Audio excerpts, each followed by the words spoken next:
తెలంగాణ వ్యాప్తంగా ఏసీబీ సోదాలు కలకలం రేపాయి. రాష్ట్రంలోని పలు విద్యార్థుల హాస్టల్స్ పై ఏసీబీ అధికారులు రైడ్స్ నిర్వహించారు. విద్యార్థులకు అందించే ఆహార పదార్థాలపై తనిఖీలు చేపట్టారు అధికారులు.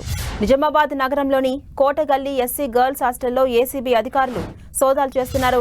ఉదయం నుంచి ఆకస్మిక తనిఖీలు నిర్వహిస్తున్నారు అధికారులు.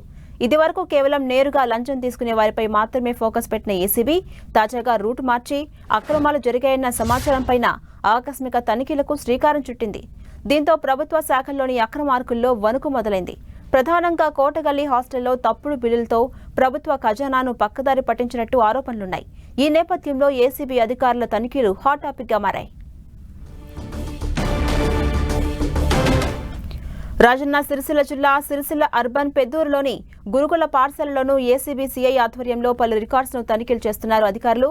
మహాత్మాగాంధీ గురుకుల పాఠశాలలో ఏసీపీ డీఎస్పీ ఉదయ్ రెడ్డి మరియు ఎస్సీబీ అధికారుల బృందం, తూనికలు, కొలతల శాఖ, ఫుడ్ సేఫ్టీ అధికారుల బృందం సంయుక్తంగా ఆకస్మిక తనిఖీలు చేపట్టారు. పాఠశాలలోని పలు రికార్డ్స్ ను అధికారులు పరిశీలిస్తున్నారు. పాఠశాలలోని హాస్టల్స్ లో వసతులు, విద్యార్థులకు అందించే ఆహారం, పాఠశాల హాస్టల్లోని పరిశుభ్రతపై ఎటువంటి జాగ్రత్తలు, ఇటువంటి అంశాలపై ఏసీబీ అధికారుల బృందం అధ్యయనం చేస్తున్నారు. ఇక మంచిర్యాల జిల్లా వేమనపల్లి ఆశ్రమ పాఠశాలలో ఆకస్మిక తనిఖీలు చేపట్టారు ఏసీబీ అధికారులు. పాఠశాలకు సంబంధించిన అన్ని రికార్డులను క్షేత్రస్థాయిలో పరిశీలిస్తున్నారు.